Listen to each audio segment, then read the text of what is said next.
अंधेरे और रहस्यमयी अतीत वाली जगह में वाकई कुछ रोमांचक होता है। ऐसा ही एक जगह है जहां पेड़ों पर लटकी सड़ती हुई पुरानी गुड्डियों से ढका एक द्वीप अपने आप में काफी डरावना है। दोस्तों, मैक्सिको सिटी से सिर्फ 28 किलोमीटर दक्षिण में स्थित एक छोटा सुदूर द्वीप है। हलचल भरे शहर से इसकी निकटता के बावजूद ये द्वीप अपनी भयावह किंवदंती के लिए जाना जाता है, जो दुनिया भर से उत्सुक आगंतुकों को आकर्षित करता है। आखिर ऐसा क्या है इस द्वीप में जो इतनी भयानक होने के साथ लोगों को अपनी ओर आकर्षित करती है?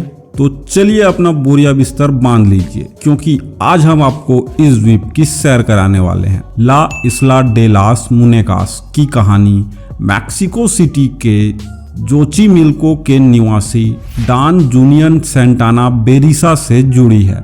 20वीं सदी के मध्य में उन्होंने अपने परिवार को छोड़ दिया और अस्पष्ट कारणों से टेसुइलो झील के एक द्वीप पर चले गए। हालांकि ये स्पष्ट हो गया कि वह मानसिक रूप से स्थिर नहीं थे। यहाँ बसने के बाद उन्हें एक डूबी हुई लड़की का शव मिला और कुछ ही देर बाद नहर में एक गुड़िया तैरती हुई मिली, जिसने सेंटाना बरेरा के जीवन और उस द्वीप के स्वरूप को आने वाले वर्षों के लिए बदल दिया। ऐसा कहा जाता है कि जूनियल को रात के अंधेरे में सोने की कोशिश करते समय संदिग्ध आवाजें सुनाई देने लगी।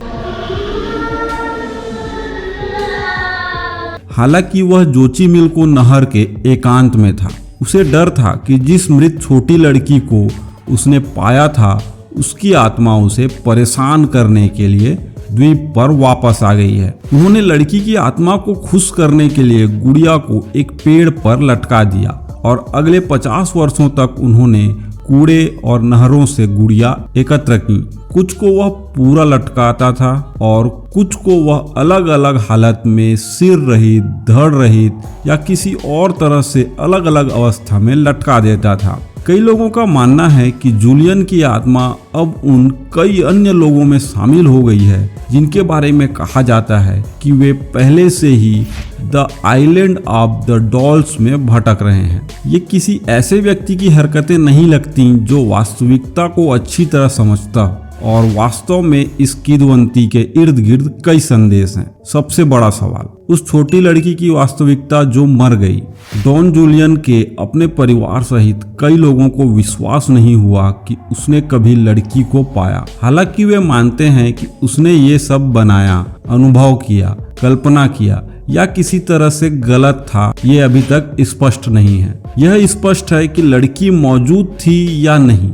डॉन जूलियन ने अपना बाकी जीवन उसे समर्पित कर दिया, और शायद सबसे डरावनी बात यह है कि उसके जीवन का अंत भी डूबे हुए बच्चे की कहानी से स्पष्ट रूप से जुड़ा हुआ था। एक गुड़िया संग्रहकर्ता की मौत। 2001 में डॉन जूलियन सेंटाना बरेरा का निधन हो गया। उनका शव नहर में डूबा हुआ मिला, ठीक उसी जगह पर जहां उन्होंने हमेशा कहा था कि उन्होंने छोटी लड़की को देखा था। प्रतिक्रिया में पर्यटक श्रद्धांजलि देने के लिए द्वीप पर आने लगे। वे अपनी खुद की गुड़िया लेकर आए और आज भी लोग सेंटाना बरेरा और लड़की दोनों को श्रद्धांजलि के रूप में गुड़िया लटकाकर सम्मानित करते हैं। गुड़ियों के द्वीप पर जाने में कितना खर्च आता है? आपको बंदरगाह से ले जाने के लिए एक नाव के लिए बातचीत करनी होगी। घाट के सामने एक साइनेज है जो एक नाव के लिए प्रति घंटे अधिकतम लागत प्रदर्शित करता है। यदि आप एम्बरकेडेरा में अन्य लोगों को ढूंढ पाते हैं जो द्वीप पर जाने की इच्छा रखते हैं,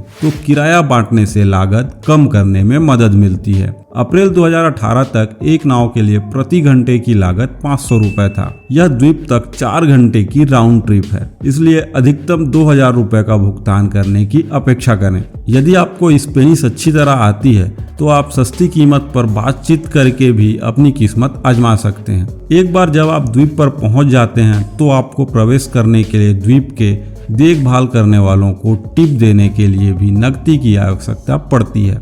आप नाव चलाने वाले से पहले से ही तय कर लें कि आपको असली गुड़िया द्वीप पर जाना है, न कि नकली द्वीप पर। आपको पता चल जाएगा कि आप सही रास्ते पर हैं, क्योंकि आप काले रंग के कपड़े की बाढ़ से ढके गुड़िया के द्वीप से गुजरेंगे। आप असली गुड़िया द्वीप पर आगे बढ़ेंगे, जो बांस की बाढ़ से घिरा हुआ है। द्वीप तक पहुंचने में 1.5 से 2 घंटे का समय लगना चाहिए। इससे कम समय में यह संभावना है कि आप नकली द्वीप पर पहुंच जाएं। अगर आप इस द्वीप पर जाते हैं तो जूलियन और उस छोटी लड़की को श्रद्धांजलि देना न भूलें, जिसे उसने द्वीप के पानी में पाया था। हम मिलते हैं आपसे अगले वीडियो में।